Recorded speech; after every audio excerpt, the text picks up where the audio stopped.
पेश करो।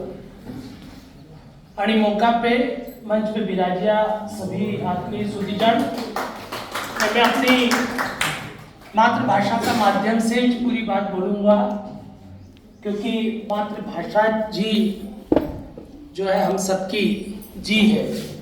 मालवी में बोला हाँ जी, माँ के जी बोला हाँ। तो सच्ची बात आज है कि हम सब मिली ने आज जब मातृभाषा दिवस मनी रहा है अंतर्राष्ट्रीय स्तर पे, तुम्हारे गर्व होए कि हमारी मालवी का प्रयोग 2.5 करोड़ लोग करें। और ये जो 2.5 करोड़ लोग थे अपना घर आंगन से लेने चौपाल तक, चौपाल से लेने मेला ठेला में बाजार जाइने मालवी में ज बात करे और मालवी का माध्यम से अपने आप के अभिव्यक्त करे। या मालवा की संस्कृति के पिछला 5000 से ज़्यादा साल से संवहन करती हुई आगे बढ़ी रही है। इनकी यह विशेषता है कि जैसो हमारा मन में आए तो कि हम वैसा को वैसो व्यक्त कर सका।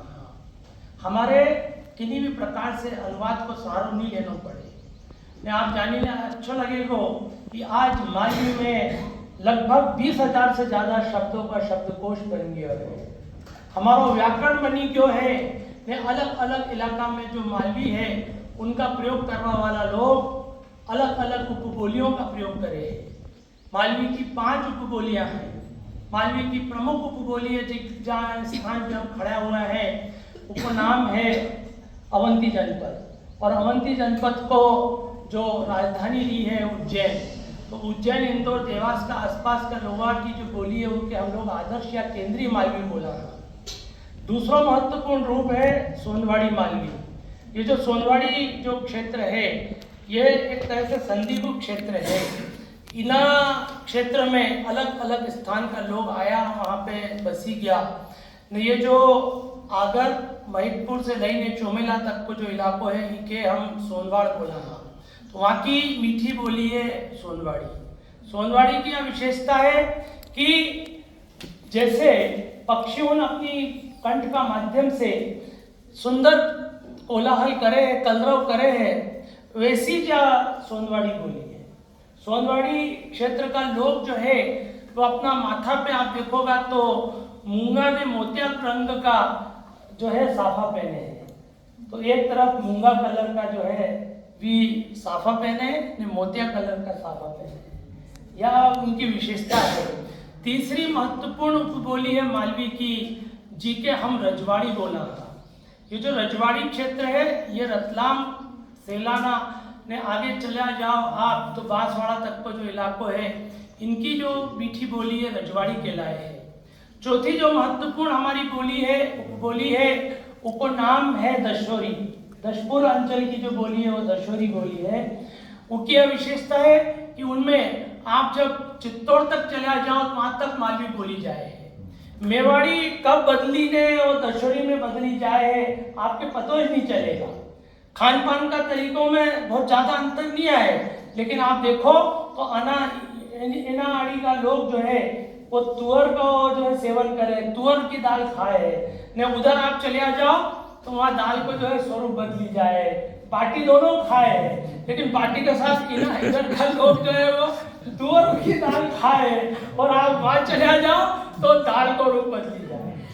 तो कहवा को मतलब है कि थोड़ी सी खान पान की पद्धति, थोड़ा सा जो है वो वेशभूषा, थोड़ी सी बोली बानी में मिठास को अंतर आए, लेकिन ये सब मिली ने एक भारत का निर्माण करे। पांचवी जो महत्वपूर्ण बोली है उसके हम उमटवाड़ी बोला हाँ। ये जो उमटवाड़ी है ये राजगढ़ नरसिंहगढ़ का इलाका में बोली जाए है।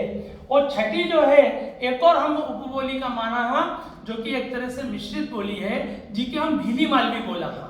ये जो पेटलावत से चली ने आप आगे जाओ तो झाबुआ अलीराजपुर तक चले जाओ, वहाँ पे आपके एक ऐसी मिठी बोली मिलेगी जिनमें भीली और मालवी दोनों को मिश्रण हुई है। सातवीं एक और मिश्रित अगर बोली की हम लोग चर्चा करा तो निमाड़ी का साथ मिश्रित हुई ने निमाड़ी मालवी भी एक स्वरूप लेती हुई हमारे दिखाई दे है। तो तात्पर्य यह है कि इन 7-8 उपबोली से मिली ने 22 से ज्यादा जिला में बोला जाने वाली या जो मालवी मीठी बोली है या 2.5 करोड़ लोग इनके अपना घर आंगन में इसका न केवल बोले हैं वरन इनका माध्यम से सदियों से अपनी बात के प्रकट कर लिया है। मैं यह याद दिलाना चाहूँ कि महात्मा गांधी ने बोलियो था कि हम अपना देश का जगदीश चंद्र बसु पे अपना अभिमान करा, हम याद करा जगदीश चंद्र बसु के, और हम यह सोचे कि ये जो जगदीश चंद्र बसु है और इसी तरह से हमारा प्रफुल्ल चंद्र राय है, दो को नाम लियो महात्मा गांधी ने, एक प्रफुल्ल चंद्र राय ने एक जगदीश चंद्र बसु। हम इन दोनों का नाम लेने और हर्ष का अनुभव करा, काश कि सारा का सारा लोग अपनी अपनी बोली का माध्यम से काम करता तो जगदीश चंद्र बसु ने प्रफुल्ल चंद्र राय गली गली में हुई जाता। हमारा दुर्भाग्य रियो कि हमने अपनी अपनी बोली बानी का बजाय अंग्रेजी ने अन्य भाषा का प्रयोग करना प्रारंभ करी दियो। तो आप सोचो कि उनने बोलियो तो महात्मा गांधी ने कि आने वाला 50 वर्ष में यदि घर घर में अपनी अपनी मातृभाषा का माध्यम से लोग व्यवहार करवा लगेगा, विज्ञान और अन्य विषय का ज्ञान जो है अपनी अपनी मातृभाषा का माध्यम से प्राप्त करवा लगेगा, घर घर जगदीश चंद्र बसु ने प्रफुल्ल चंद्र राय हो जाएगा। क्योंकि भी जानता था कि अपनी बोली पानी का माध्यम से ही हम मौलिक चिंतन करी सका, हम ज्ञान के अंगीकार करी सका, हम अपनी बोली का माध्यम से अपनी संवेदना के प्रकट करी सका है और हम अपनी बोली का माध्यम से अपने चिंतन के प्रकट करी सका। यहाँ मैं याद करूं इन्हीं पंक्ति के कि विशिष्ट कला शिक्षा अमित ज्ञान अनेक प्रकार, विशिष्ट कला शिक्षा अमित ज्ञान अनेक प्रकार, सब देशन में करऊ भाषा माही प्रचार। ये भारतेंदु हरिश्चंद्र कि तरह तरह का ज्ञान, तरह तरह की कला, तरह तरह को जो है शिक्षण का तमाम आयाम। अब तो समय यो है कि हम लोग विकसित भारत 82047 पे जाइए, हाँ तो वहाँ जाइए आप देखोगा कि कितना तरह का ज्ञान आई जाएगा। आर्टिफिशियल इंटेलिजेंस का पूरा संगम के साथ है हम लोग आगे बढ़ाएंगा, तब हम सबको ये दायित्व बने हैं कि हम बिना देश की प्रगति के लिए अपनी अपनी भाषा का प्रयोग करें। मैं यहाँ पंचामृत का माध्यम से मातृभाषा की महिमा की बात करूँ हूँ। यदि इन 5 क्षेत्र में हम अपनी अपनी मातृभाषा का प्रयोग करवा लगाएंगा तो ये पंचामृत को सेवन करीने हम इन राष्ट्र का नया प्रकार का गौरवशाली स्वरूप स्थापित कर सकांगा। या जो 5 क्षेत्र है, आप सभी लोग जो यहाँ पे बैठे हो, आप यदि गांठ बांधी लो, यानी 5 क्षेत्र में यदि हम अपनी अपनी मातृभाषा का प्रयोग करांगा तो आप मानिए चलो जो देश जो है वो विश्व गुरु है, अभी भी है और आगे ये और अधिक प्रसारित हुईने संपूर्ण विश्व के नवीन प्रकार का ज्ञान विज्ञान और अध्यात्म विद्या के प्रस्तुत कर सकेगा। पहला जो क्षेत्र है वो है संवेदना को संप्रेषण। हम अपनी संवेदना के समुचित प्रकार से तभी संप्रेषित कर सका जब हम अपनी माँ बोली का माध्यम से संप्रेषित करा। दूसरा महत्वपूर्ण उपाय है सीखवा की प्रवृत्ति। यदि सीखवा की प्रवृत्ति हम अपनी अपनी मातृभाषा का माध्यम से करवा लगाएंगा तो यह देश और यह समाज निरंतर आगे बढ़ेगा। तीसरा महत्वपूर्ण उपाय है मौलिक चिंतन और ज्ञान विज्ञान का साथ है मातृभाषा का जोड़ना। यदि हम अपना मौलिक चिंतन और अपना ज्ञान विज्ञान अपनी अपनी भाषा का माध्यम से प्रकट करवा के आगे ले जावांगा तो इसको लाभ आम जनता के मिलेगा। हो यह कि हम लोग उच्च स्तर को ज्ञान विज्ञान अंग्रेजी में रखा ने आम जनता उससे कटी दे। यदि विज्ञान के ज्ञान के लोक जनीन बनानो है, लोगा तक पहुंचानो है तो मातृभाषा का माध्यम से यह संभव है। चौथा महत्वपूर्ण और हम सबका लिए गांठ बांधवा की बात है गुलामी से मुक्ति। ऐसा जितना देश है दुनिया का जो गुलाम रिया, कोई 500 साल गुलाम रियो, कोई 1000 साल गुलाम रियो, आज उनकी स्थिति बहुत खराब है क्योंकि उनकी बोली के दुबई ने लोगों ने अपनी अपनी भाषा के स्थापित करी दी।